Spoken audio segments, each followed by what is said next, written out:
So we are here at the Goetheanum, which is a large conference and research center near Basel in Switzerland.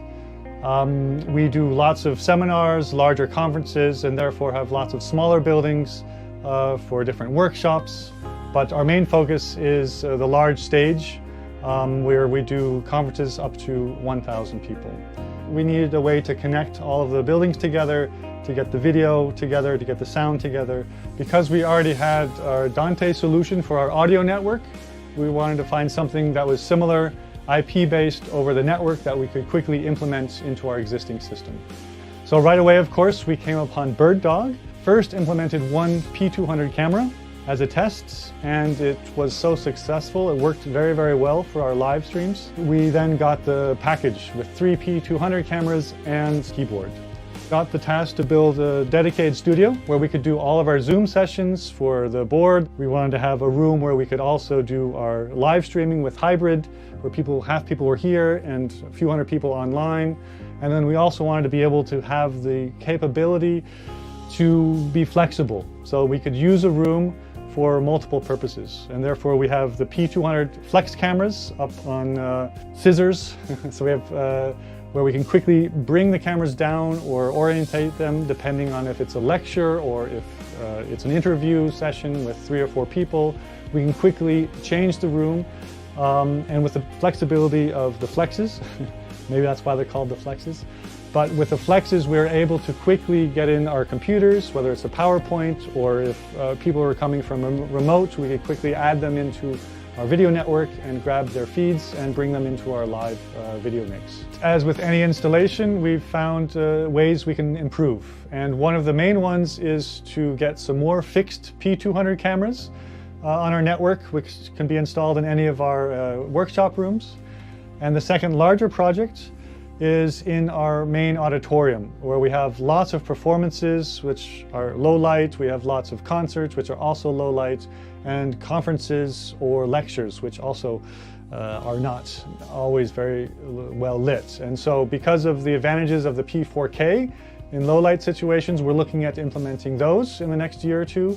And who knows, the next couple of years, who knows what's new possibilities or new technologies will be out there. But we've been very happy with the IP and NDI solutions, and with BirdDog, it's been a really, really good solution for us. So we're very happy.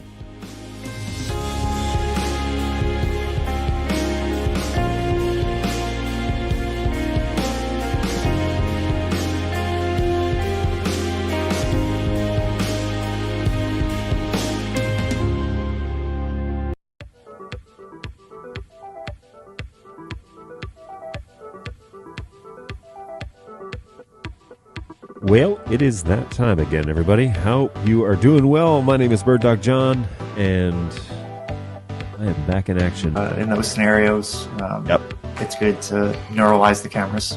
You guys know that best. Very straightforward. Plug it in, go to the web UI, link the source, walk away. You know, like super simple. I keep looking over at the chat, and I keep seeing you are full of it. Tasty, spicy meat snacks. Covered in flavor. I mean, you can't go wrong. So what's going on? We've got a handful of folks here in the chat, and I really appreciate that. What's up, mate? Hey, Warren, how are you? Appreciate it. Hey, Robbie, how's it going, man? We were just talking about you. What's going on, Tom? Ahoy. How is it going? What's going on, GoWeb? Good to see you again. Thanks for hanging out with us again today. Appreciate that. I feel like I'm in this video more than anyone but John. It's true, NetApp. You are, I'm going to cut this up and put this in the next intro.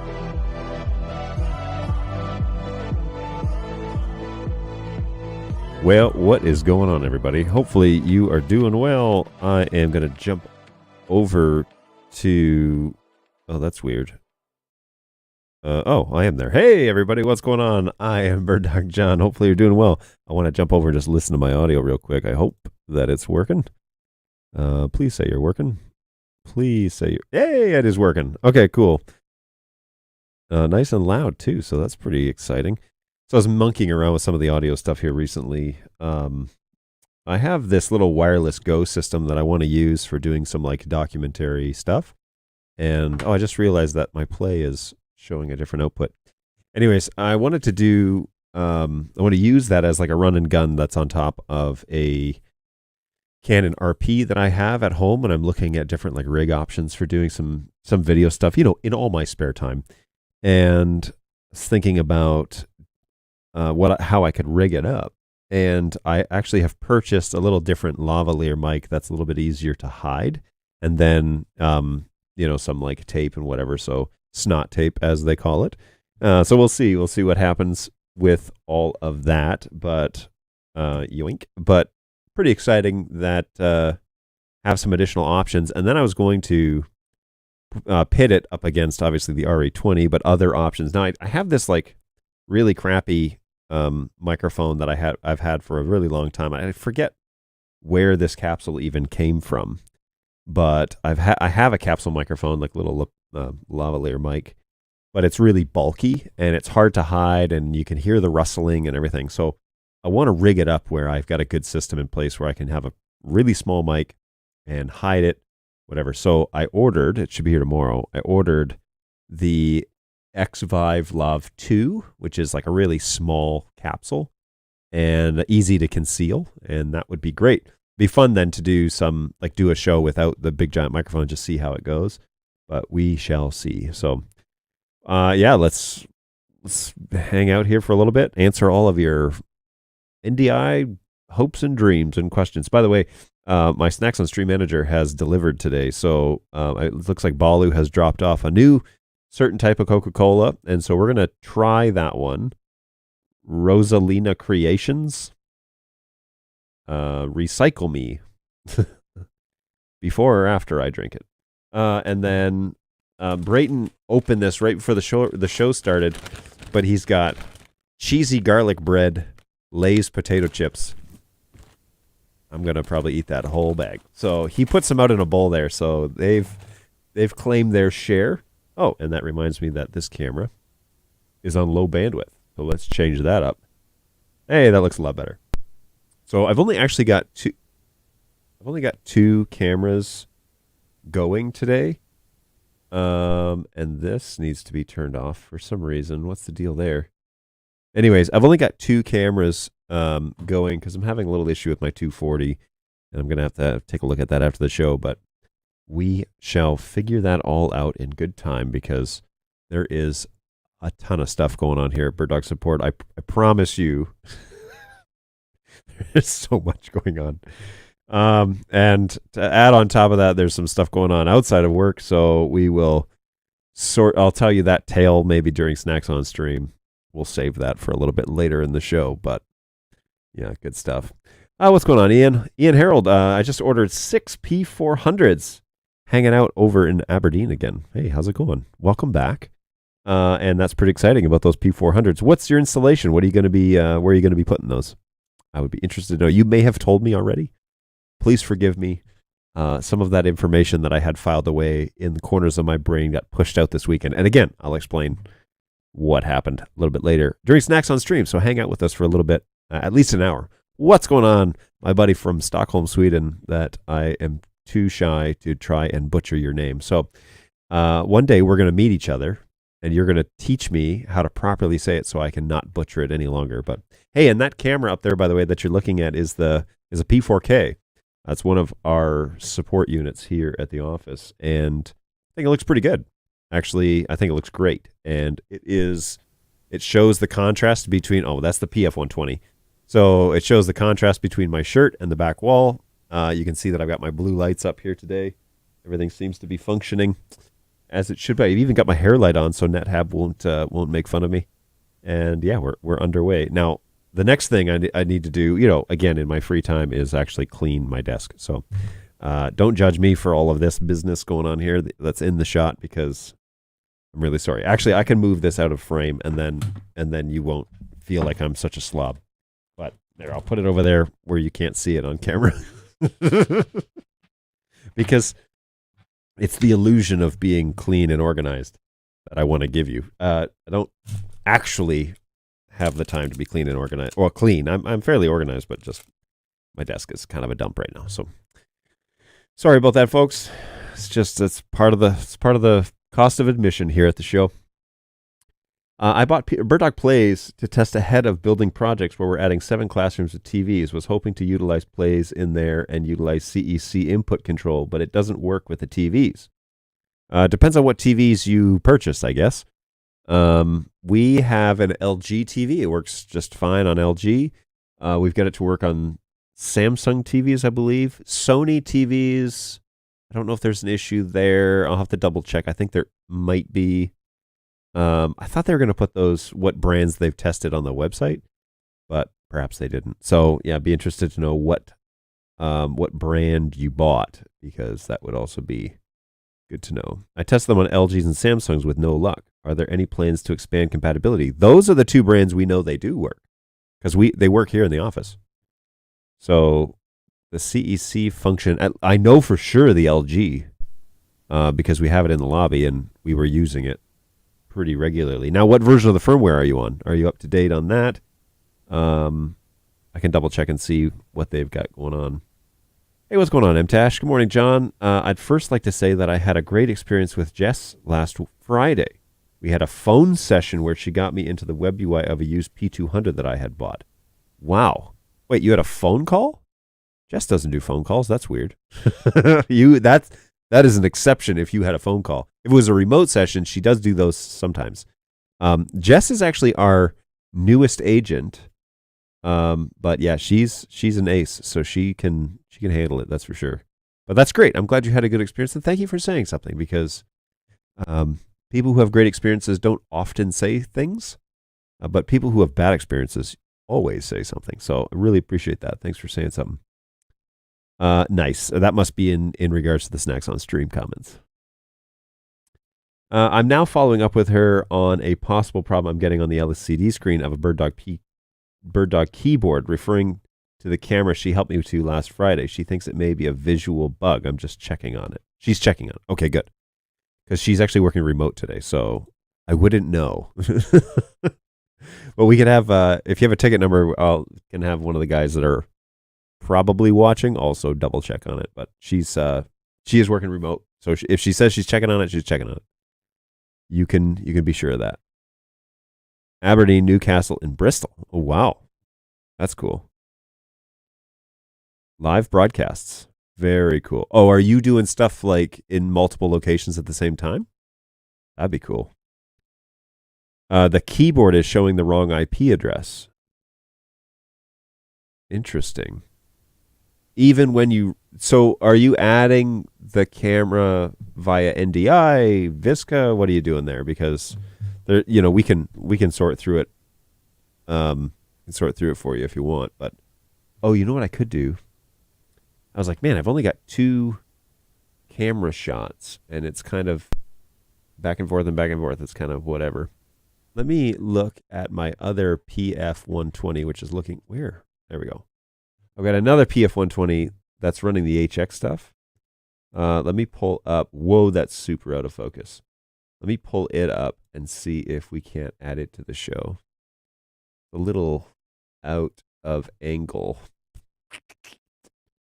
Do I do like a wide shot and show you everything? Then I'm out of focus. Let's see. Settings, video. All right, so I'm going to have to manually adjust this, I think. Yoink. All right, let's get a third shot on this camera because, gotta spice up my 240 is currently out of commission, so we're figuring out what happened to that. But let's do this. Don't save. Manual focus. And then let's just dial that in a little bit. Whoa.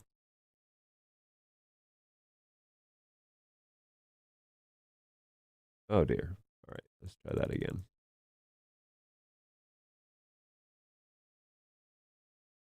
All right, I think that's probably as good as it's going to get, although it does kind of look fuzzy.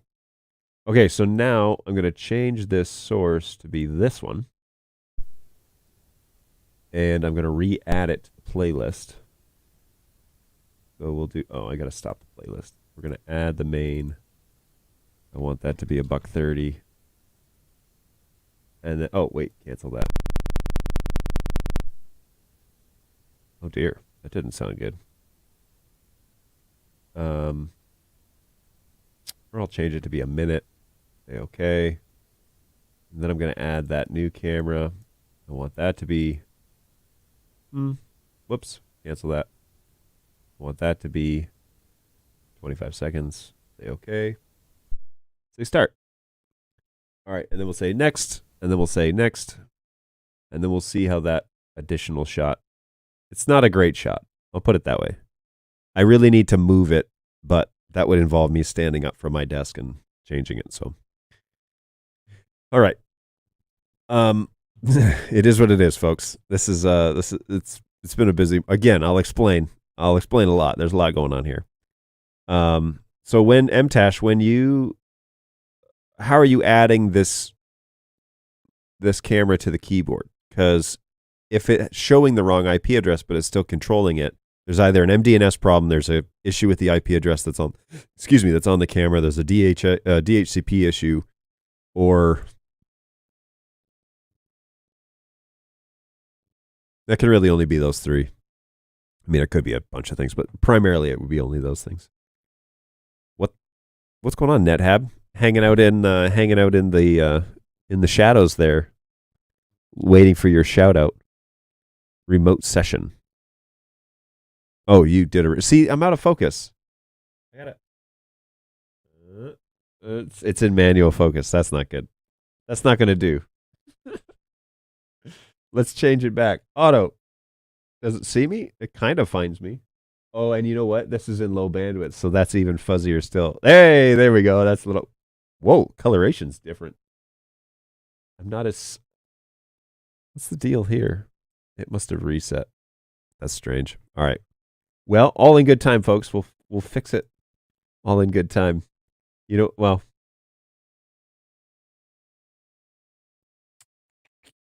I think I look better. All right, look, I'll kill this. I think I look better.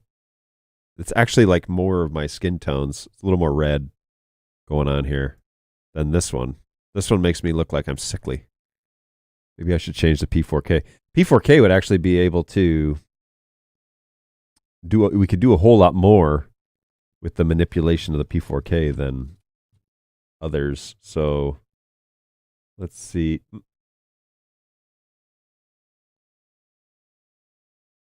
All right, so let's sort that out. Get to the web UI. This one, configure source, take me to the web UI. All right, then I'm going to throw it up on here, full screen, log in. All right, let's give my face a little more color because I actually like this one better in terms of coloration. It's not as well. It's hard to say. It's just too much green in this picture, I think. So let's see if we can edit that a bit. Color.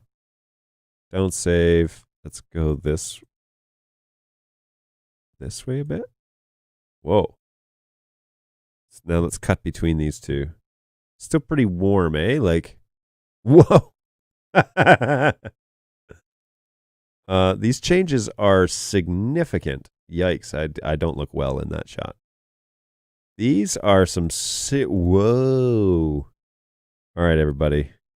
That's not right. All right, so let's what is going on here? All right, too much yellow, too much red. Let's go down on the greens here. Dial that in. Try and change it. Oh, that's awfully cold. And then what if we... What do I got here? What am I doing here that'll change this? Yoink. Yoink. Whoa. I just need this to be a shade bit warmer. Nope. Still too green.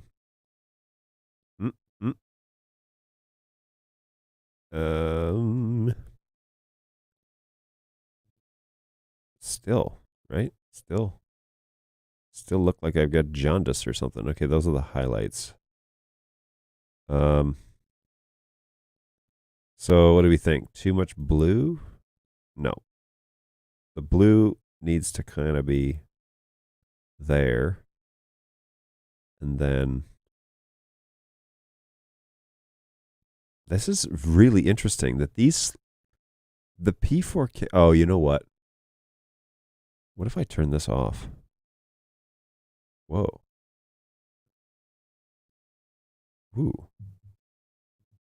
Oh. Oh. I was messing with things, screwing things up for my own demise, apparently. Closer. Let's see what else we can do here. Yoink, yoink.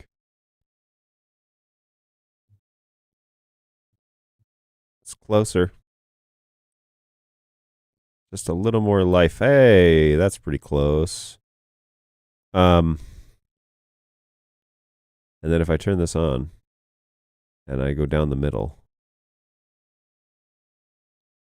Oh, look at that. Oh, that's way better.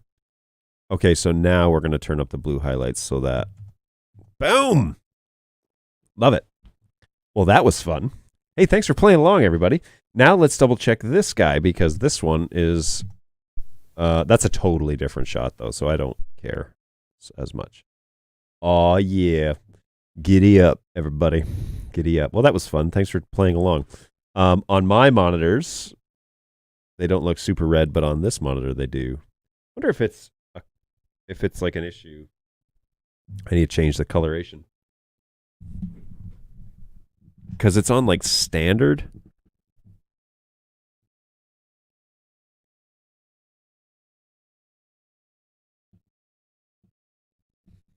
Interesting. What I will do is I will look at it. I just screwed this up. What I'm going to do is I'm going to look at it on my phone because we all know the industry standard is to look at it on your iPhone.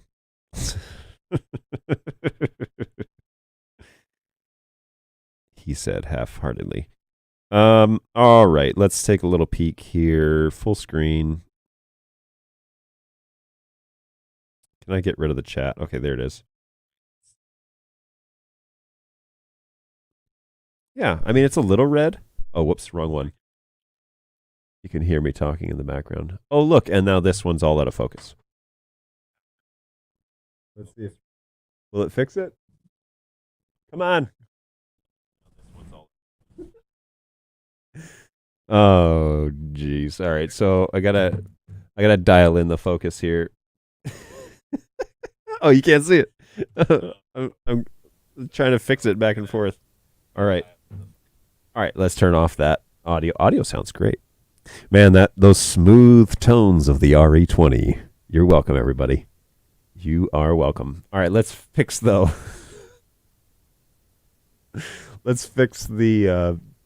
this wandering PF120. I'm going to switch it to manual. And I'll dial it in once it switches here. Let's go way, oh, there. That looks a little better. That looks a little better. All right, let me see. So this, yeah, that's a little more in focus. Manual focus, we'll go with that. Watch John troubleshoot his own system for an hour. That's what you came by to see, everybody. Hey, enjoy your P400s. Just setting up my P400s with some motor racing at Barcelona this weekend. Configured my Scarhoy PTZ controller. Nice, Alex. Well done. I'm glad that you are using those because they are great cameras. Nice 4K sensor on those, but not astronomically expensive. So good times. What's going on, Angus? Good morning. Welcome back. Always appreciate you showing up here, so thanks for hanging out. I hear there's some cool central control tricks that I need to go back and catch up on. I don't know if everybody felt like they were cool, but I did. And Jake is a wizard when it comes to central. So yes, definitely check that out. It would be worth your while. Hey, thanks for the great cameras. Great support, and best yet, Cam Control and Central 2.0. Our customers are always happy with BirdDog. Oh, Shane, that is quite the compliment because, man, I really appreciate you saying something. Hopefully my guys in the support office are watching because they could always use with a pat on the back every now and then, you know? So appreciate that. Thank you so much for saying that. Using BirdDog, I hope. Oh, BirdDog Cloud. Right on. Well, let me know how that goes. I would be very interested to know in your use case. Hey, that looks like a proxy stream. Yeah, it was for a while, and I changed it. So you look better fuzzy. Oh. Well, thanks. You said one thing nice, and then you've hurt my feelings. So there you go. Looks like we're getting spammed over on Twitch, so that's always fun. I'll go over there and boot them off. Yoink, view on Twitch. Let's jump into the session. And video creator dashboard, is that what it's called now? Nope. Yeah, it's been a long time since I've been in here. Channel? All right. Why does Twitch always look fuzzy to me? YouTube, Facebook, they're all like crystal clear. And then thinking always looks fuzzy. I don't understand. And why isn't Nightbot catching these? I can't see the chat from before. That's a shame. All right, well, whatevs. We will I'll boot them off of here. Or can I? I guess it doesn't really let me do anything. Yeah, the off-angle shot looks much more natural. The off-angle? That one? Or this one? Which one? Super green. Oh, this is from when I was sorting things out. Hey, what's going on, Facebook user? Let's find out who this is. Yoink. Facebook user. What's going on, Josh? Hopefully you're doing well. Thanks for joining us over on the Book of Faces. Pandorica. Morning, late to the party. No worries. Thanks for coming to the party at all. Sometimes you never know if people are going to show up to if you're going to throw a party. I started using Cam Control the other day. I was so impressed. I bought the Elite license the next day. I cut a show on it that evening. Is Cam Control or Central? Which one did you buy? But I'm glad. Wow, you're really enjoying the BirdDog stuff. Like, I'm very impressed that you dive right in at the level that you do, because that's great. So using NDI and BirdDog Cloud, NDI to SRT, and back to NDI to control good on BirdDog Control. Interesting. That's a great idea. Again, let me know how that goes. If you have a link, like a YouTube link or something like that to the final production afterwards, I'd be very interested to know. Come and check that out. Now this isn't low bandwidth, by the way. This is now full bandwidth, and it's got an angle of my messy shelves. These are eventually all going away, and we're gonna do the studio up correctly. But in the meantime, yeah, here I am among the boxes of things. Central, very cool. Central's great. I love it. Yes, go and watch the Central stream that we did. You'll find it beneficial, I think. I think you can block spam straight from StreamYard. I can I? Let's take a little look-see. No, the Twitch ones, the messages from Twitch there's not an option to do that. The Facebook ones I can. So in Twitch, I've got to go in and actually find the users and block them there. So I do plan to jump into Cam Control soon too, but my workload is overwhelming right now. Yeah, welcome to the party. I can sympathize with that for sure. The workload is heavy these days. It's like it's great to be popular, but it also means that you're going to be busy. So good stuff. All right, I made it to the end of the chat the first time, so let's kill the playlist, and we're going to do a little snacks on stream just so that we can have some time to try out these options that Balu and Brayton have brought into the office. So here we go. John's just making up stuff to start drama. Look, I don't know. Look at him. Wish me luck, folks. It's my first Vegemite experience.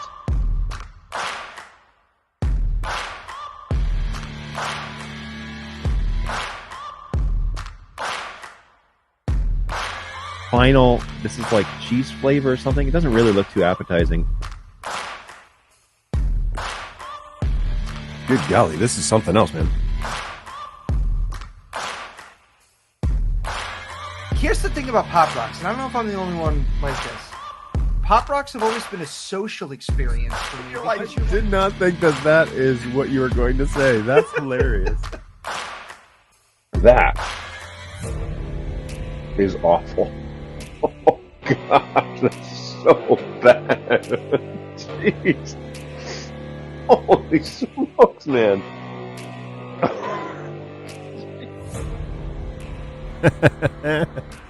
That always brings me such joy. I love it. Yep, it is that time again, folks, to hang out and do a little snacks on stream. So, good times. My buddies here in the office have dropped off cheesy garlic bread Lay's potato chips. So that should be good. They smell wonderful. And then Balu has also brought by Move Limited Edition, because after you drink this, you're going to need to move at least 90 calories worth to pay the price. So we're going to give that a taste. This one says transformation flavored. What is with these companies that have been doing, like, the flavors are, what is this, a verb, an adjective? It's not a thing. Like, it's not like coffee flavored or blueberry flavored. It's what does transformation taste like? Here's a question for all of you. What do you think transformation tastes like? Because I'm about to find out, evidently. And hopefully it doesn't taste like, well, anyways, like transformation as in like medical problems within your body. Who knows? So we're going to find out.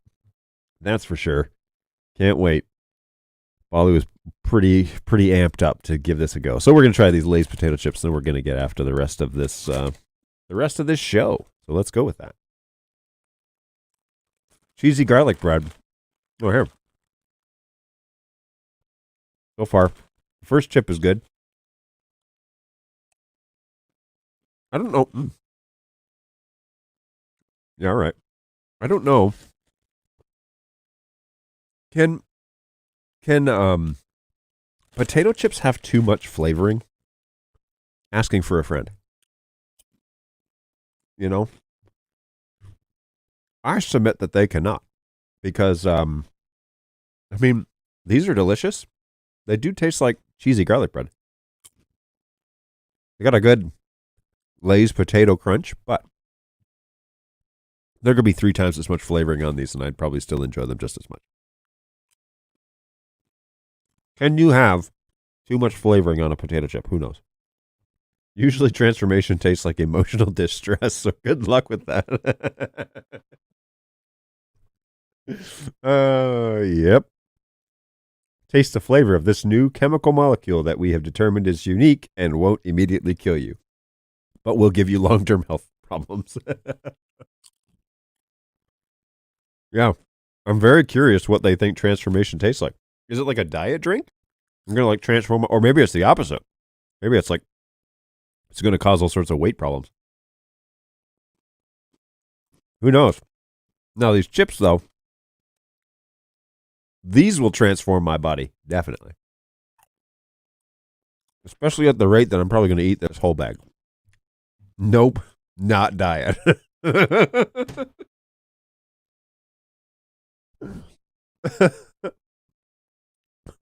But they do have a diet option. Oh, see, for me, I always have an issue with the diet drinks. I used to drink diet Pepsi, but something lacking in it, I think the sugar, really causes me to. It leaves like an aftertaste, like an aluminum aftertaste, which is the aspartame, for way too long, and I need that to go away, like almost immediately. I don't like the taste of diet drinks afterwards. I thought it was the Rosalina flavored. That's Rosalina's Creations is what that is. But it literally says transformation flavored. Is there like anything? Okay, so for those of you who are keeping score at home, carbonated water, high fructose corn syrup, naturally, caramel color, natural flavors, phosphoric acid, caffeine. That's it? That's the entire ingredients? Canned under the authority of the Coca-Cola Company in Atlanta, Georgia, by a member of the Coca-Cola Bottlers Association. They've outsourced their work. Scan here for more food information. They have a QR code on here. Of course they do. Scan and enjoy. Those are two very demanding things. What if I'm not going to like it? And what if I don't want to scan it? Get out of here with your bossy pants, Coca-Cola. It is possible to make chips with too much flavor. Name a chip that has too much flavor. And I will buy it and order it. Those are good. I highly recommend Lay's cheesy garlic bread. There are clearly not going to be enough of these out in the lobby because they filled up a little bowl, and I could eat this whole bag myself, and there are 5 other people out in the lobby right now.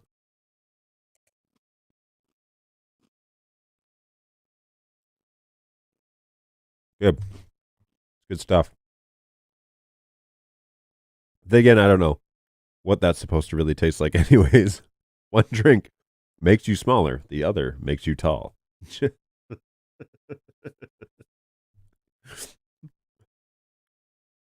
You need to try Iron Brew. I already did that. That was a previous show. I definitely tried Iron Brew, and I actually really liked it. Then I was told that it's Scotland's national hangover drink. Is that correct? I'm a fan of Iron Brew. But I didn't have a hangover or anything. I just enjoyed it. So I thought it was good. Pringles Hot Ones, Salsa Verde. Oh, did we have these though? We had some Pringle Hot Ones here. Well, now I got to Google it. Which ones did we have? Pringles Hot Ones, limited edition. Pringles Hot One. Salsa Los Calientes Verde. That one?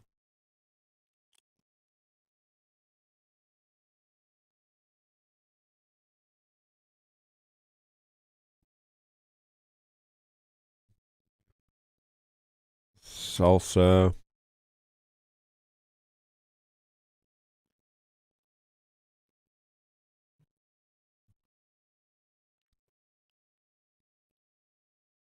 Verde. Yeah. Yeah, these must be limited edition because they want $25 for a thing of them. We'll go and check out Walmart. They might have them. The Mart for Walls. They are hot. That sounds about right. I think we had them because we had both of the cans here in the office. BirdDog guys, if you're still paying attention, back me up on this. I can't remember exactly which ones we had. I think Balu brought them in. I have a pretty good heat tolerance, and I thought it used to be much higher, and then those pushed my boundaries. Oh, now I really want to have them again. Or maybe we had the other ones. I can't remember.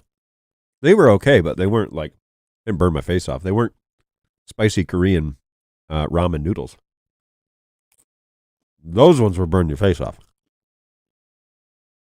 Do they make like baldac potato chips? Yeah, chips are great. I'm a big fan of those. So that gets the BirdDog John stamp of approval. And now, oh wait, let's clear the palate. Brought some water.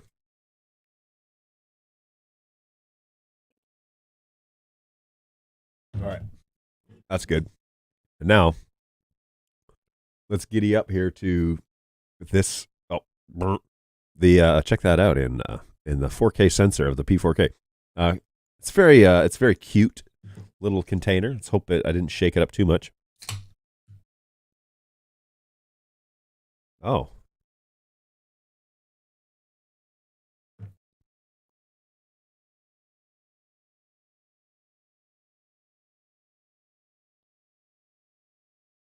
I feel like I've had this before. I feel like I had this before on this show. Okay, this is no, that's different. This is very much so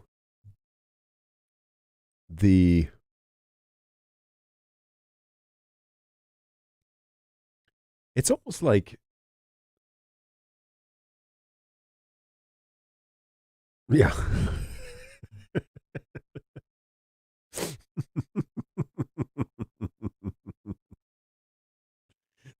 Like I'm the Hulk or something. Nope, new flavor. Tastes the same as the space one. That's what I was thinking. It did taste like the space one. I was like, oh, it seems like maybe they just like the space one wasn't selling, and so they rebottled it into something else and called it some Rosalina something or other.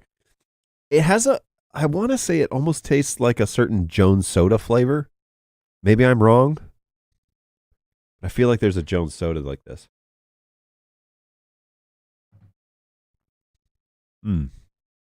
Yeah, there's like a hint of it. It's not perfect, but there's a hint of it. So you transformed into confused. Oh gosh, I needed to laugh today, guys. Thank you so much. I appreciate that. All right, so here's the story about the weekend, and as Samuel L. Jackson says in Jurassic Park, hang on to your butts. Where is that soundbite? How do I not have that? Oh man, that's happening. That's happening. Jurassic Park. Hang on to your GIF. Hang on to your GIF. All right. So, there's a YouTube video. Please don't show me a trailer. Just to see a 5-second clip. Oh, it's 32 seconds. Oh, here. This one's 7 seconds. Hold on to your butts is the quote, by the way. Okay, so let's rip that.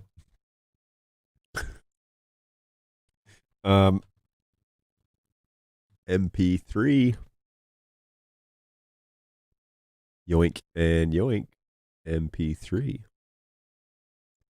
Insert your link here. Oh, no. Oh, yeah. Conversion has begun. No, I don't want you to send me notifications. All right. So, Rosalina was the person employed. Hang on. Rosalina was the person employed at the Coke. Instead of giving her a raise, they named a drink after her. That's like Jim Gaffigan's joke about how did they come up with all of these names for like taco foods. They were like, but everything is cheese, meat, vegetables wrapped in a tortilla. What's a tostata? It's a cheese, meat, vegetables wrapped in a tortilla. They're like, well, what's a taco? And they're like, cheese, meat, vegetables wrapped in a tortilla. Well, what's a chimichanga? It's a cheese, meat, vegetables wrapped in a tortilla. Oh, that's great. All right. I've got my new download here. So we're going to go to sounds. We're going to drop that in there. Hopefully we don't need to edit it at all. Yoink. And then we're going to go over to Stream Deck. We're going to say new sound. Play audio. Play and stop, no fade. The output needs to be this one. The title of this is Twitch files sound down to the word hang or hold. Oh, it's Jurassic Park. There we go.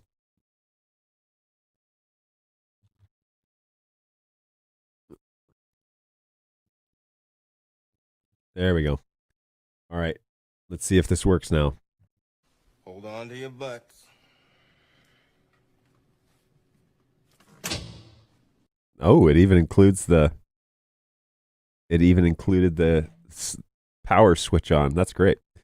Did that come through on the stream? Let me look here. I should have probably been watching that. Yoink. And I heard it. It should have come through there. Let's go one more time. Hold on to your butts. It's just a little quiet, eh? Let's go ahead and turn that up to 100. Hold on to your butts. There we go. Now we got it. I think that's better. Hopefully that's better. It is very low. It's all coming through the same player, so it's hard to manipulate the individual tracks, but there we go. You're making me crave cheese, meat, and vegetables wrapped in a tortilla. Audio's very low. Did the last one, was it better? Okay, so here's the story from the weekend, from the weekend, as they say in Europe. They emphasize the end. I think they really want the week to be done. Anyway, the story goes that we got a big snowstorm on Friday, and I was planning on leaving the office around 3 o'clock to try and beat it home. And I didn't want to get stuck in that snowstorm. And then, of course, I got on let's just say a phone call with a customer. So that went to about 3:45. And then as we were trying to shut things down, I got talking, as I do. And so that went to like 4:30 here in the office, me explaining a bunch of stuff. Then I realized that there was something that the CFO had asked me to do with the office in particular. And so I was trying to get that done, and I didn't get that done until about 5:10 p.m. Well, by then there was about 6 inches of snow on the ground. So I got my truck. I drive an F-150 and headed for the hills, as I say. I go north of the city. And as I was going north, I got all the way home, right in front of my subdivision, and went to turn and ended up getting T-boned by another oncoming vehicle on the road. Long story short, that everybody's fine. There's no injuries. I'm not injured. They didn't hit me doing an exceptional amount of speed, but they did end up hitting me. And so my poor F-150, my beautiful truck, is sitting in a wrecker's lot somewhere in Davisburg, Michigan, waiting to be assessed by the insurance adjusters. So unfortunately, that vehicle is MIA right now as it's being looked at. A lot of it is, I think, cosmetic damage, but you'll never know until you have somebody actually inspect it and check it out. So they're supposed to do that today or tomorrow, and then we're supposed to tow it somewhere and either have it worked on or hopefully not scrap, because I would love to have that truck back. Now, the curtain airbags deployed because I got hit by the side, right? And that was an interesting experience. When people say that, like, during an accident, they see things go by in slow motion, it is 100% true. 100%. I got hit on the passenger side of the vehicle, right? So I'm pulling into the subdivision. So I got hit on the passenger side. I'm turning left. And when I got hit, I have an iPad that's in a holster, an iPad Pro, and I have the pen, the Apple II pencil. So I saw that pencil leave the holster and just fly across the truck, like right in front of me. But I saw it all happen at as if it was filmed at 120 frames per second and then slowed right down to 24. You guys are video guys. You understand what I'm saying. So yeah, it was a very interesting experience. The curtains airbags came down. Apparently those ones are more replaceable than the front ones. Those ones didn't go off. So that's good. And they didn't hit the wheel wells. They hit right in the middle of the side of the truck. So thankfully, the F-150 2012 years, they were still building vehicles on very heavy box frames, and it's a really rugged vehicle. And so there's a lot of cosmetic damage, but I'm hoping that it's not a whole lot of internal damage.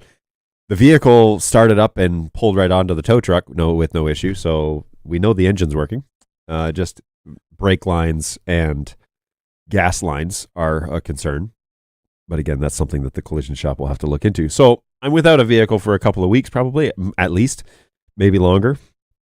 And that was my Friday. So on Saturday morning, I was supposed to be flying to Nashville to do a little project I was working on.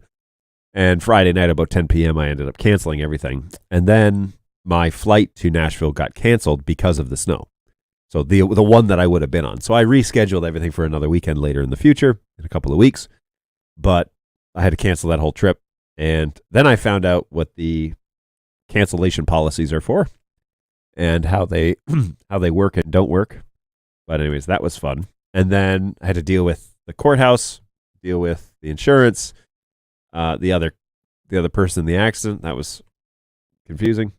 So interesting. Well, anyways, we'll leave it at that. But as it turns out, we're sorting that out now, and we're trying to figure it out. So it's all good. It's not all good. I really wish I wasn't in an accident. I really wish I had spent the weekend in Nashville, but instead I got to spend a quiet evening or a quiet weekend with my family, which was also equally as good. Actually, probably better. But just because, I like my wife and kids. So we get to go to the park and a few other things. And, and on Saturday, my wife's windshield started cracking. So you can't win.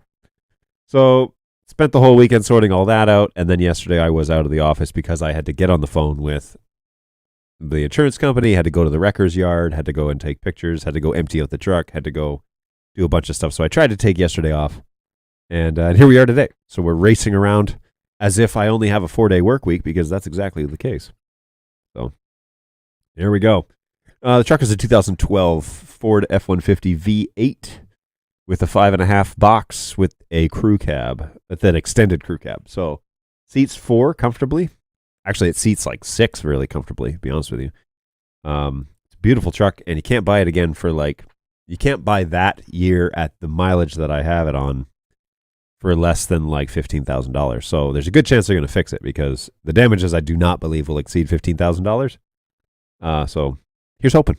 We'll find out more. I'll let you know as I find out, because it's a journey through the insurance. You have to have insurance, but you never want to have to use it, right? That's the general rule.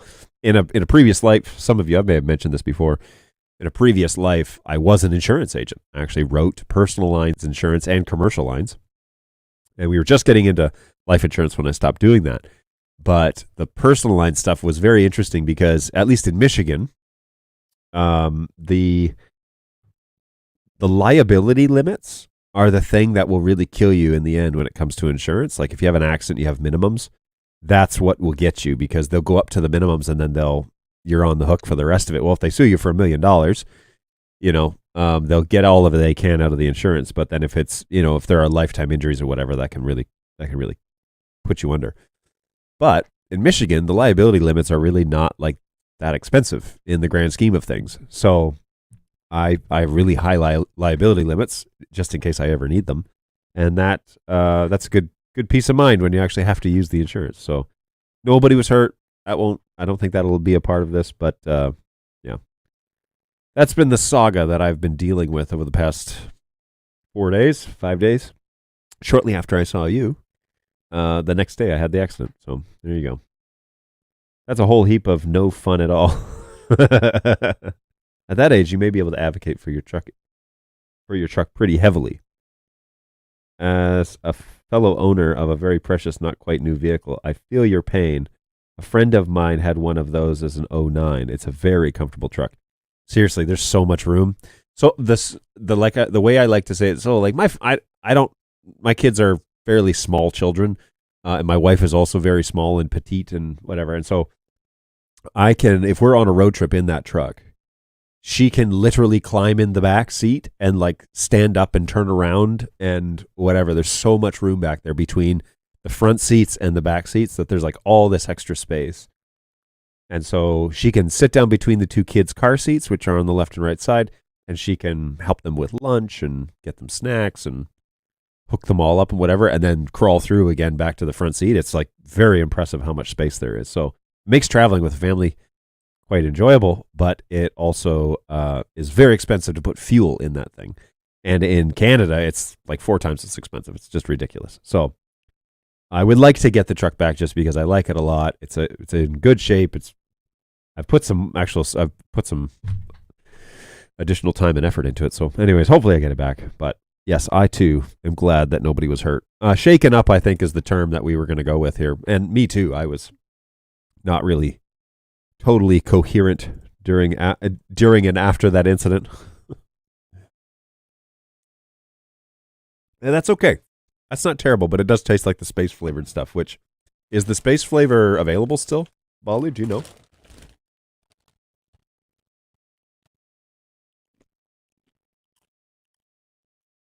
There are Bulldog chips. Oh my goodness, really? That might be next. These are great. Did I say that already? These are great. All right, well, I haven't had a ton of NDI stuff going on yet. If you have questions, well, here's the deal with this show. I'm here because I am one of the support agents at the BirdDog office in Auburn Hills, Michigan. And we like to get on the show twice a week for at least an hour, which we're approaching that right now. And we want to eat some snacks and have some chats and answer all of your NDI questions as best we can. So that's what we're here for. And if you would like to, you got a question or you need to clarify something, or you want me to look up a ticket or something, I don't know, throw it in the chat. And you can do that over on YouTube, on Facebook, and on LinkedIn, and on Twitch. So if you, wherever you find yourself, go ahead and ask your question. And if you don't want to put it up in front of everybody, I totally understand that. Your other opportunity is to send it over to the help desk at help@birddog.tv. And those guys, those are my agents, guys and gals, are excellent at what they do. And they will try and get back to you as soon as they can. Full disclosure, there are a couple of projects that are not really support related underway. And they are, but they aren't. And so if you should get a response within a day or two, and that we try and hit that all the time. Business days, okay? We do take weekends off. So we'll try and get back to you within a couple of business days. It's usually less than that. And if you don't want to wait for a ticket to be responded to, I'm here twice a week. So on Tuesdays and Thursdays from 11 to 12, at least till 12, Eastern time here in the U.S., join me live. I'm happy to talk you through any sort of issues that you might be having. So yeah, I want that to be an opportunity that you guys can interact with BirdDog on a kind of, I would say face-to-face, but I can't see your faces, which is probably good because it would be a much different show if I could see your face. All righty. Maybe we could have like a call-in hour. It's like, call this number with your NDI question and get it answered over the phone. That would be a new level of challenge is what that would be. Here's something NDI related. I just bought a brand new 4212PX. That's a 4250 switch, and it has a defective fan. I don't want to send the whole thing back, so I'm really hoping Netgear can just send me the fan. I don't want to send the whole thing back, but I just hope that they'll send me the fan. I hope they will too, because that seems like a pretty simple replacement that you could do, but I know from experience that companies don't like you opening up their stuff. So that may not necessarily be as simple as you think it is, but they might send you a free shipping label and you can send it off and they'll ship it back to you, fully fixed. That would be something that would be kind of Netgear-esque. The people to ask is over at proavdesign@netgear.com. Those guys would definitely be able to give you a hand. So if you need that again, just let me know. All right. Well, I am liking the way that this looks on my phone. I think that's the look I'm going for these days. So, and now I'm looking at my phone. So there you go. And now we will do this again here in a second because now I have to do this. And so there I am. That's funny. Funny stuff. I entertain myself when there are no NDI questions. Yeah, that was kind of NDI related, but not really. It's more Netgear related, but John phoning it in. It's true. Today I'm monitoring the stream on my iPhone. It's kind of fun to have it in multiple places. So vMix is here. StreamYard is here. The main vMix output that's also feeding this is here. And yeah, so I have it like 1, 2, 3, 4 all over the place. And I really should be looking at the camera and not at the big giant screen that's underneath the camera. I need to like raise it up another. It's a Josh Groban song about that. I need to raise up the screen probably 6 inches because then I wouldn't be looking down. I would be looking higher, right? So I need to just look into the lens. I need to get used to doing that and stop looking at myself on the monitor. Now, what I should do is change this BirdDog Play to handle, where are we here? Oh, I don't even have this one open. BirdDog Play 1 local. Excuse me. Woo, that Rosalina Transformation flavor coming back. Refund. All right, here we go. Let's redo. I was gonna. You know what? Never mind. I'm just gonna change this. I'm not gonna. You guys know how to change a source on a BirdDog play. Yoink. Hit apply. Okay, now I want to see the multi-viewer. Whoa! And so she has now reset, and now I have the multi-viewer running. So that's good. I'm also going to monitor the CPU usage here. It's a little bit high. This is a pretty complex. This is a pretty complex feed, but we're running some performance tests on plays, trying a few different configurations to see if anything improves the CPU usage. Might have something here. Boo.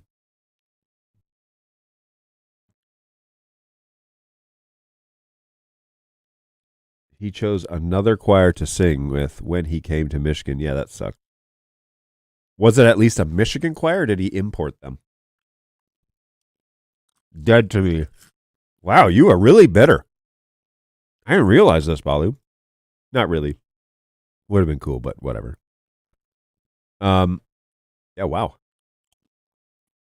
He could have picked somebody local. That would have been really cool. But if he didn't, that sucked.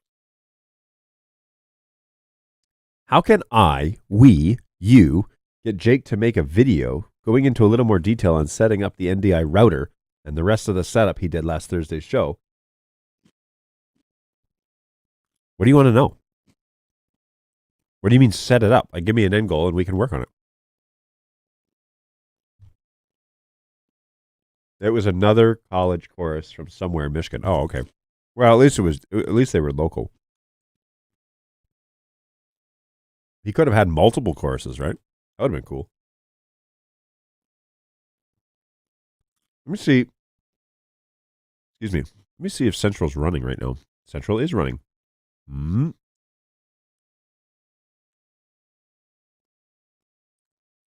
Is my router running? Right, that's what all the kids call it. Router. All right, cameras. Import a camera. NDI stream. Oh, that's why. Where is the central? Oh, there it is. Oh. Router Studio 1. Yoink. Okay. Now. Okay, so this is, let's cancel this. Spooking. All right, this is the router for out of Central.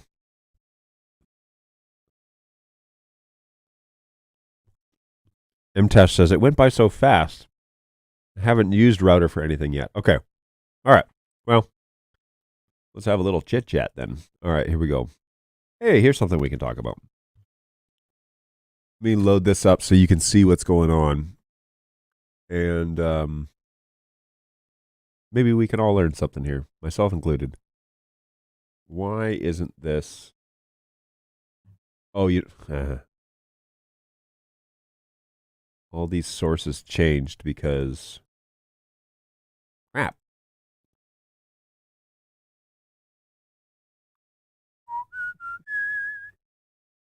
There it is. Okay. Yoink. So this is BirdDog Router, and we can talk a little bit more. This is BirdDog Central. I'm sorry. We can talk a little bit more about what you would use this for and various options, but really we'll give you the gist of things. And then we will teach you how to link this so that you don't have to use this interface. It just needs to be running. Ideally, you'd want to set up a router with a group of cameras, and that's what I've done here. I've set up a router with a group of cameras that are basically inside the camera group here, but you can group cameras inside Central, and then you can select those as cameras that you want to use in the router. The rest of the cameras are outside of that group. And so I've selected all the cameras that are here in the studio, and that I want to use. Now the 200 is not in that list, and the 100 is the one that's right above my desk here. PF120, this guy right here. And then this camera is now offline. Now the cool thing about this is that it's not just exclusive to this list of cameras. This is kind of like a quick click through, but that's not really what's going on here. What's going on is the router is able to see all of the cameras in the group. Okay, so if we go and we click on that group, here are all the cameras that are listed inside that group. And the 240 was in this group, so we can add that. But we can, let's do some stuff here. This guy, and we want to add this one, that's the P4K. And we want to add, nope, that's Auburn Road. We want to add this one, that's my new third camera. What else we got here? Central, Studio, John's Mac, vMix outputs. All right, so let's be done with that. That looks good. Say okay. All right, so now you can see some of these other cameras are also in here. And when I click through and I select these different cameras, the router output is the one that changes. And so I'm actually seeing that happen in real time because this, remember, this is the router output. So if I switch those cameras, it's instant switching, which is what Jake loves. But also I can do that directly inside of Central. Now, like I said, the beautiful thing here is now that router is attached to that group of cameras, I've added it to the group and I've enabled router inside Central. And the way you do that is you can say up here, add router. You click plus, it says give it a name. You select it, and then you select the group of cameras that you want the router to use. Once it's inside that group, you hit OK, and then your router is now active. And inside of Yoink Studio Monitor, just to give you a frame of reference here, inside Studio Monitor, we now have Central 2.0, and we have the router. Now here, I should really get rid of all these because they're causing more harm than good. But this is that router. And so if we make this half screen and we make this half screen, and I go ahead and I click through these, see, there's the routing function. So now you can switch, which is what I believe Angus was talking about earlier, is that he's able to kind of switch things through pretty quickly. All right, now, boom, I can change these sources. I'm also asking this computer to do like a ton of stuff right now, so just give me a second. Oh, yeah, okay, got to turn that off. Turn that off. Turn that off. Sorry, yeah, there's a bunch of stuff going on here. All right, so this is inside a web UI, and like I said, there's a whole bunch of stuff happening, but when you click, it is instantaneous, and that's good news. Whether or not that these little thumbnails are up to date, that may not be the case, but I don't know. I haven't done any like stress testing. Okay, but once that's done, now we can use a program like Companion. I'm going to launch that on a web interface. And inside Companion, the latest version of Companion, there is a new module basically that allows you to look right here, Central, that allows you to add it, and then you can go and customize your buttons to, where are we here? 4, 5. Oh, there it is. So you can customize the buttons. What is going on here? Jeez. I mute. Okay, not muted now. My goodness. So you can go through and you can customize it so that when you click on these buttons, it should fire those out the router. Now, I need to probably click test button or something, right? You can also set off the emulator. Oh, here. So test button. PF120. Oh, that 240 is not here right now. Boom. Test P100. There's the P100. Auburn Road. Oh, is that one still on here? Let's test that button. Boom. Oh, there's beautiful Auburn Road. Beautiful and Auburn. Two words that are not commonly spoke together. And then back to the what is this called? P4K. So you can set up buttons to then call them. And so now you can have instant switching and a single NDI source on your, I'm going to go here, by the way. Is that selected? Yeah.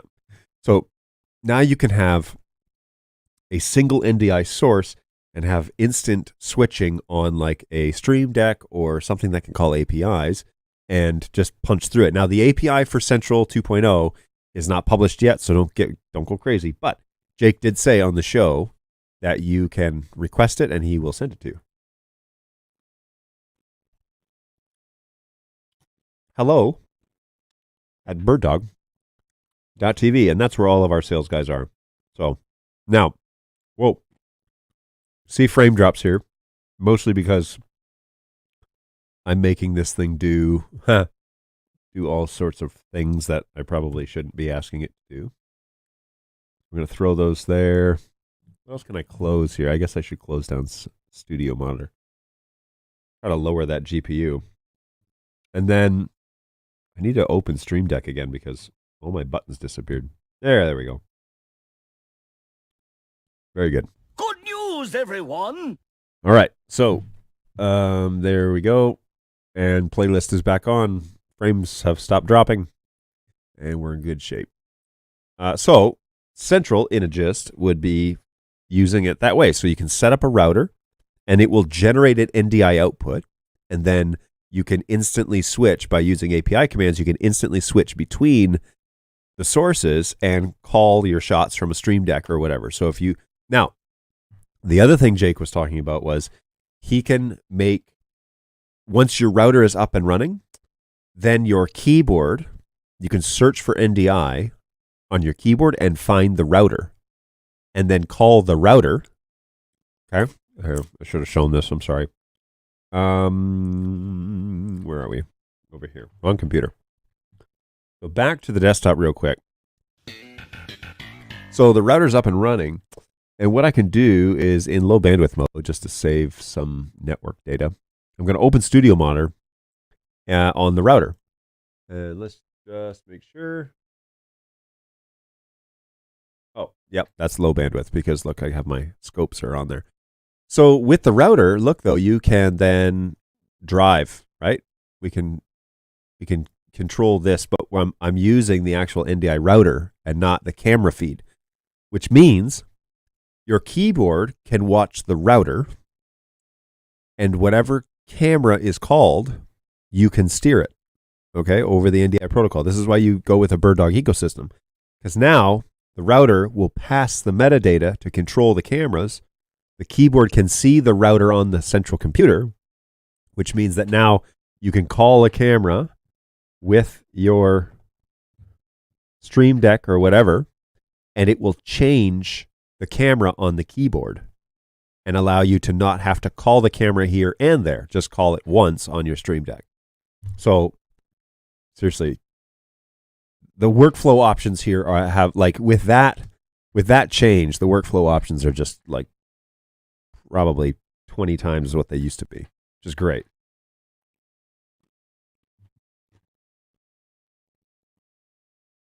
I always thought he was some strong-jawed Michael Bolton-looking dude, but in reality, he looks like the lead singer of Weezer.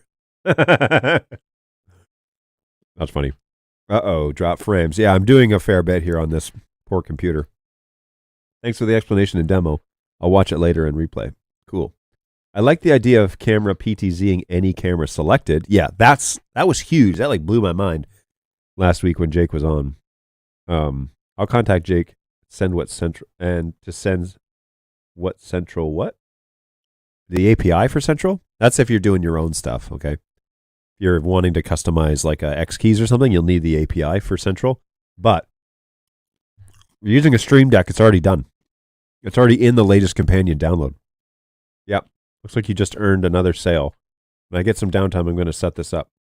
How resource heavy is BirdDog Central? I can tell you. Whoa. That was weird. Let me tell you. Yeah, hang on. Yeah, I'm getting frame drops, eh? Look at that. Probably because I'm running this. So let me close that, and this, and this, and this. All right. That's probably better. to task manager. Yeah, my CPU overload went away. Central is a service, and performance. I'm sorry. Processes, right? Probably network. Central is using right now 0% of my GPU because I'm not actually connected to it anywhere. But it's using a little bit of memory. It's using about 60 megs worth of memory. And again, I'm not really having it do a ton. I'm just routing. But it's pretty stinking cool.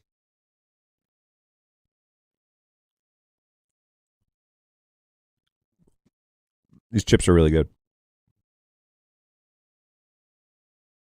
This is exactly what I've been so desperate to set up. Yeah, it's beautiful. That was one of the big things. They were like, can the keyboard change the source when I select a different one in vMix?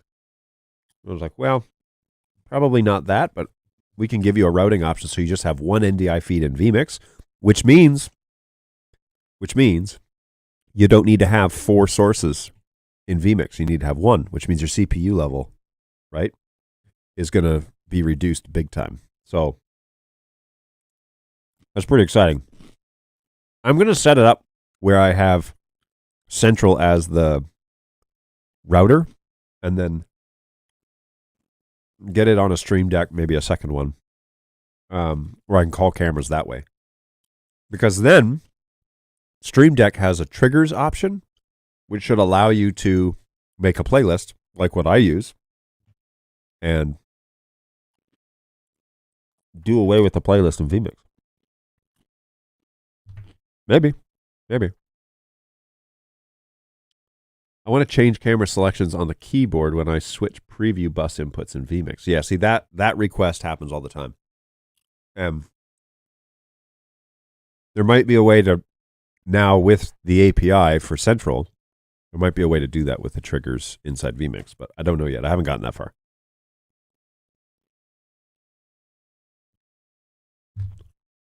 What's going on, Lewis? How's it going, man? Remember how to activate NDI HX on a P200? Yeah, you need Silicon 2 firmware on there, first of all. Current version of Silicon 2. And then you would go to the AV setup on the web UI.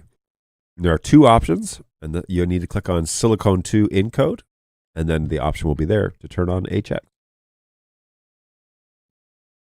Boom, NDI. There's a question for you. We accomplished our goal here today. I'm not a fan of Stream Deck. Had some issues with them a while back. Okay. Oh, yeah, no problem. Yeah, you should be able to do it through the shortcuts and the API options through vMix. I haven't gotten there yet. So I'll still run multiple NDI sources in vMix. I want to have the inactive camera be selected on the keyboard. Yes. So that you can position it, right, and get it ready to go. Yep. I can glue all that. I can glue that all together easily, though. Will Central Light do this, or do I need Pro? I think the router is only on Pro. That, I believe, is a paid-for function.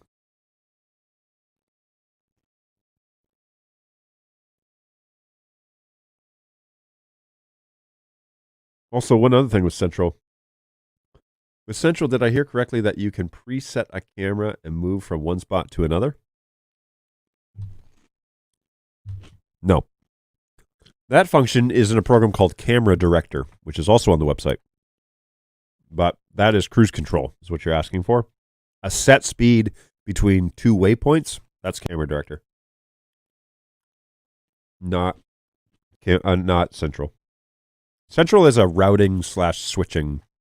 It's not switching, but it's a routing option. Getting sources to destinations and then generating additional sources. So you can load videos and you can do signage with it, but you can also now do this router function, which is seriously going to change a lot.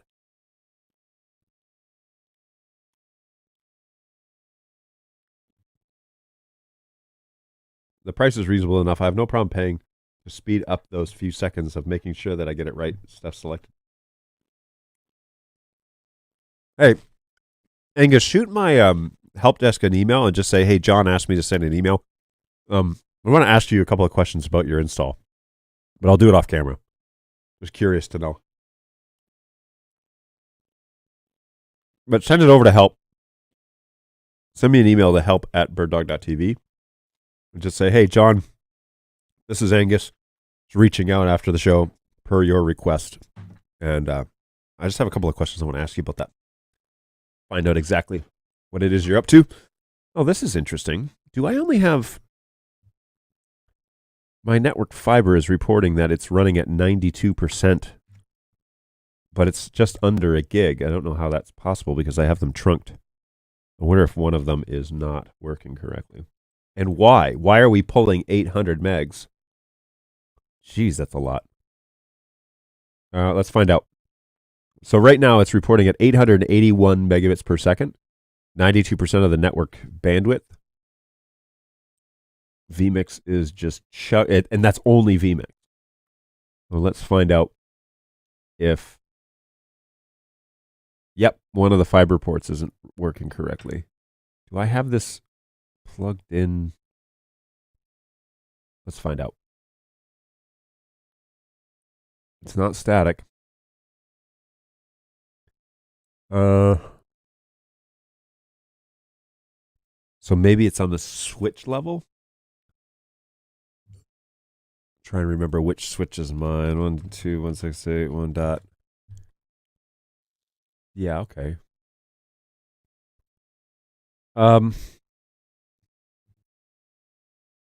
Is this mine? Yeah, studio.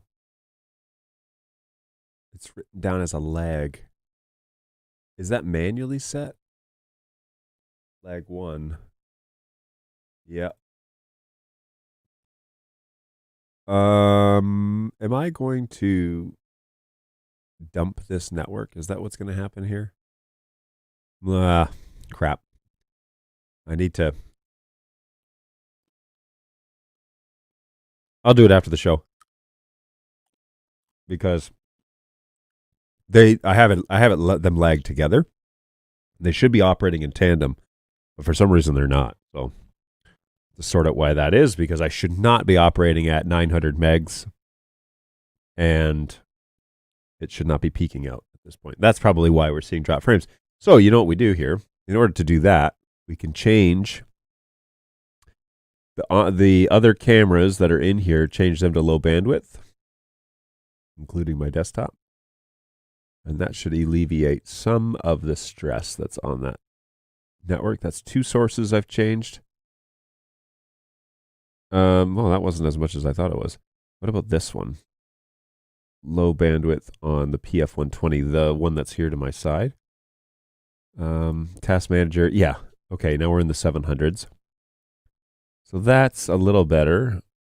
I wonder why vMix is running so heavy right now.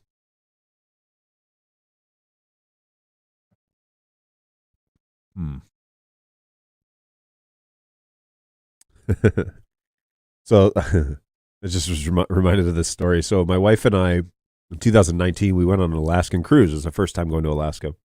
We didn't take the kids that time.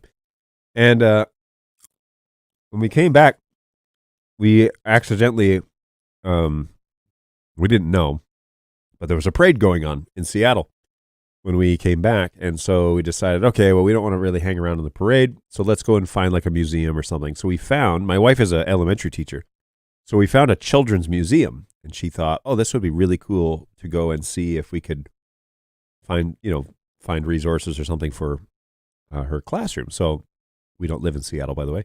But anyways, we thought, okay, well, that'll be fun. We'll walk through there for an hour or two and see whatever it is that they have. And they have planetariums and all sorts of fun stuff for family. It was like a family museum. So that was cool. Well, anyways, we're going through this museum and we come across this planetarium where this guy was going to give this presentation for all ages. And we thought, okay, that'll be cool. So we bought tickets for that. They weren't expensive. Bought tickets for that. Well, we roll up and I walk past the workstation where this guy is. It was time for the show. We walk past the workstation where this guy's going to be giving this presentation. He's got this computer there. He's got this CRT monitor and it's pointed up.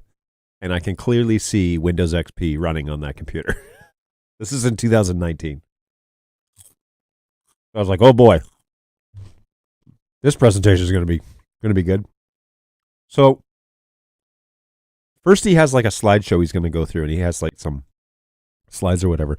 And as he's clicking through them, the computer is clearly processing all of this information and struggling to like show the next slide. So there we go. Put the high bandwidth on here. So it's struggling to show the next slide. So he's clicking through and like trying to troubleshoot or whatever. He's a younger guy. He's probably in his, I don't know, early 20s, maybe a college student or whatever. He's trying to demonstrate this thing or whatever. He says, well, we're going to switch over. We'll take you through the journey of the universe, and does this whole spiel. So my wife and I are sitting there. We're looking at this ceiling, this huge dome. And so he would click the next button, and the computer would just like just freeze. And every time it would happen, he would like click next. He'd like get to the end of the spiel. He'd click next, and it would freeze for like 10 seconds probably. And the whole time it was frozen, he would go, My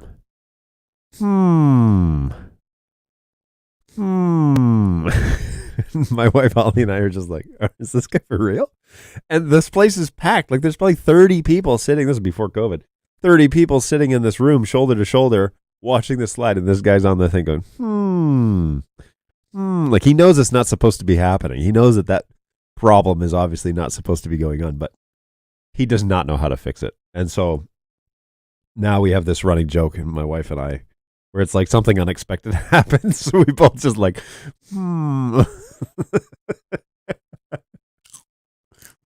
It happened. He probably did it like 40 times. He did that so many times. Oh, man. Got to go teach. Thanks, John. Hey, take it easy, Tash.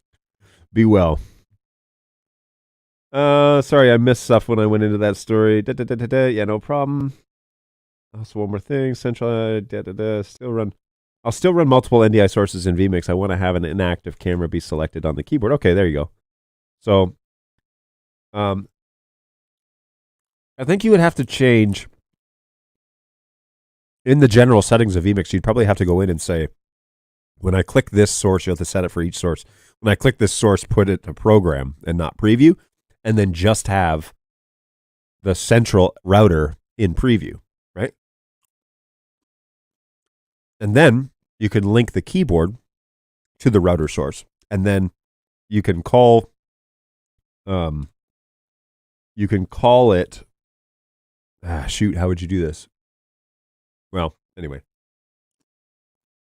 it could be done where the keyboard router is the only thing in preview, and you're not pushing it over, but you're set your transitions in the firing of the sources.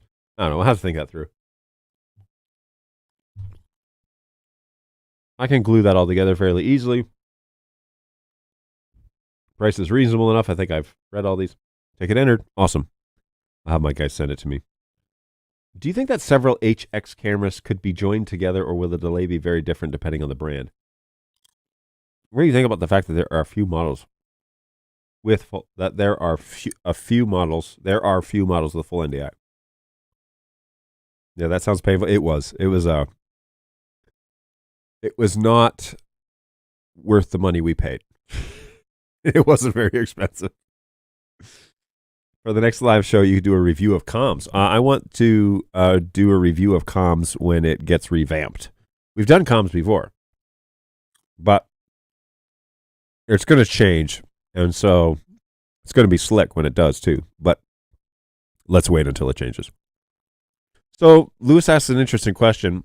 So what do I think about there only being a few full NDI models? Well, I think there's a reason for that. The primary reason being you have to design your own FPGA chip to do it. And so people aren't interested in investing that level of development into the product, and they'd rather just do a low or a higher latency version. And so the software piece, the firmware upgrade on most of the cameras that are out there in the wild right now that can handle HX, it's just a licensing fee. You pay for it and enable it. But honestly, if you're going to do NDI and you're buying a camera for NDI, there's no reason to buy an HX camera, because we include, first of all, the license with the purchase of the camera. You don't have to pay an extra one. And we're pretty much the same price in terms of lens to lens. We're the same price as other brands, and we have far deeper support options. You know, we have a better response time, just in general, to be honest with you. We have a good warranty. Pretty good warranty. So, there's a bunch of reasons. And I think if you're going to buy a camera for NDI, don't buy one where you got to buy a license, because what that means to me, at least, is that they have implemented NDI as an afterthought and not as the primary function. It always tickles me a little bit that people come to us at the help desk and they're like, well, we bought all these cameras, but we're trying to hook them up with 232. And my agents are always like, why? Oh, well, we don't use NDI. We don't want to use NDI. It's like, oh. Because like that's to us, that's the first thing you bought it for, was to get it on the network and to send it around the world, you know? It's like buying a sports car and leaving it in the garage. But they want to steer it with 232. Okay, well, we can tell you kind of how to do that.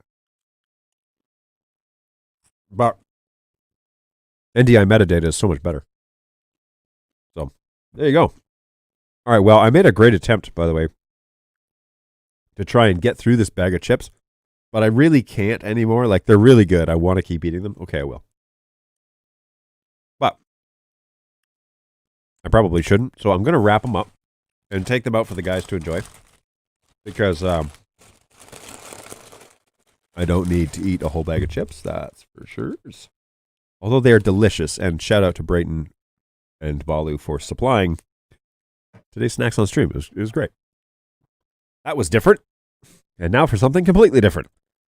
Did I understand correctly the license cost is different for full NDI than NDI HX? I believe so. At a manufacturing level, I believe so. I don't know about purchasing it in retail, because we don't charge for an NDI license for a BirdDog product. When you buy the camera, you get that function. That's not true with all other brands. I think NewTek includes the NDI license, I think. It would be weird if they didn't. But, yeah, that's a Panasonic lens. So unless you already have Panasonic lenses, don't go that way. Just don't. Trust me, you'll like the Sony lenses better. It's just, you just will. The only legit complaint is that we don't do Kelvin control in all of our cameras. And it's interesting because there's two different camps, right? There's like the convenience camp, and then there's like the professional broadcast camp. The guys at the TV stations who have the colorists and stuff, like they don't care about the Kelvin. But like convenience wise, a lot of people are using Kelvin. And so there's this weird duality dance going on. So we'll see. But in the Panasonic realm, in the PTZ Optics? Data Video? I don't know. I can't remember who charges for their NDI licenses these days, but I know Sony does. I know Panasonic does. Those bigger companies, but they're not making NDI cameras, like specifically for NDI infrastructures. They're making cameras that have these functions. They're not making an NDI camera, that is designed for an NDI network. So, me personally, I like buying a device that does a thing. I don't like buying a device that does 12 things, because then it doesn't do one thing really well. It does 12 things poorly. So I would rather specialize and buy, I want an NDI camera. I want to go to a company that's doing NDI and they're making cameras with that function.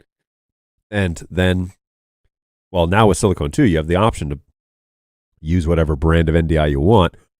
But if there's an issue with the NDI encode, for example, that's our primary function. We're concerned about that.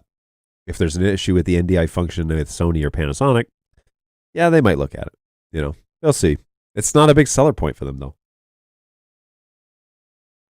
Panasonic in Spain, some cameras you pay for extra for having NDI in the camcorder. Yes, and that's exactly what I'm talking about. Is you would pay for a license, an NDI license that gets added to the camera, and it enables HX. Well, there's no enabling. I mean, it just unlocks that feature, but all their cameras run it. It's kind of the idea that we had with Dante, but I don't know where we're at with Dante for hardware. I haven't heard any update on that, because there are several projects underway that need to be addressed first. So there you go. Well, it's 12:30, and like I said, I was out yesterday, and so today I got some stuff to do. So I am going to go out in the lobby now and work with my team and try and sort out what is coming next. But I have greatly enjoyed hanging out with you and getting a chance to chat, talk a little bit about NTI, enjoy these snacks on stream, and get back in the saddle, as it were. But the day is moving along, and since I'm down to one car, I have to go pick up my wife and kids from school, so that will adjust my schedule. Now, the good news is I'm coming in a fair bit earlier than I normally do, so making up for lost time, to say the least. So I need to do that for the next several days, but I will be back on Tuesday and Thursdays each week to hang out with you for at least an hour, maybe an hour and a half or two, just to chat about NDI and to talk about all things BirdDog. Hopefully you have found some things beneficial out of today's chat. I'd like to have some special guests on here soon, guys that are in the industry that can provide us some insight. We had Jake on last week, and he did a really great review of Central and specifically talking about Router, which is kind of what we reviewed today. So if you didn't get a chance to check that out, then feel free to look back on past shows. Go to YouTube, birddogjohn.tv, and go to live. Click on the live tab.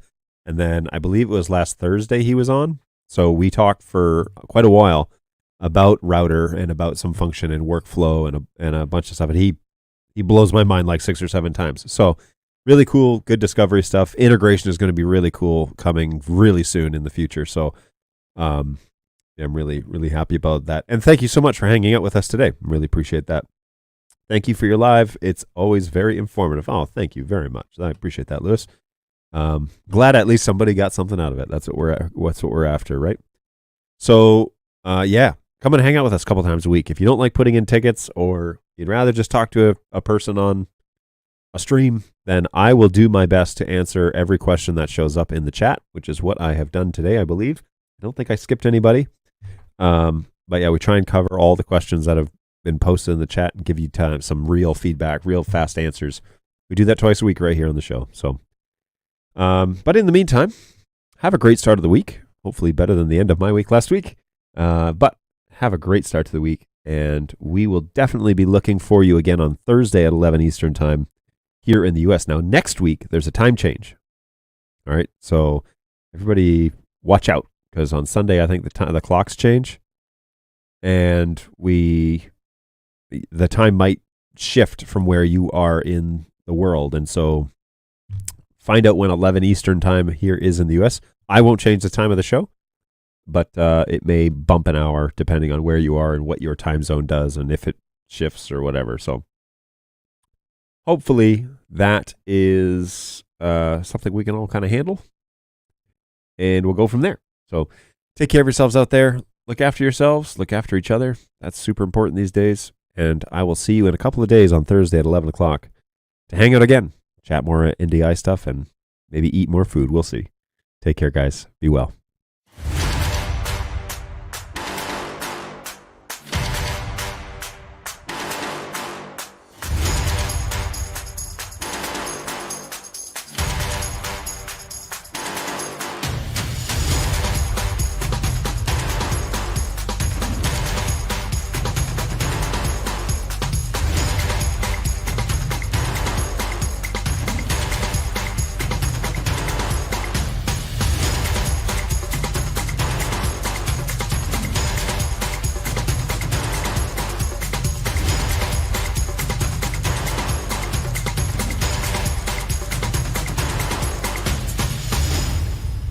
That's a problem for future Homer. Man, I don't envy that guy.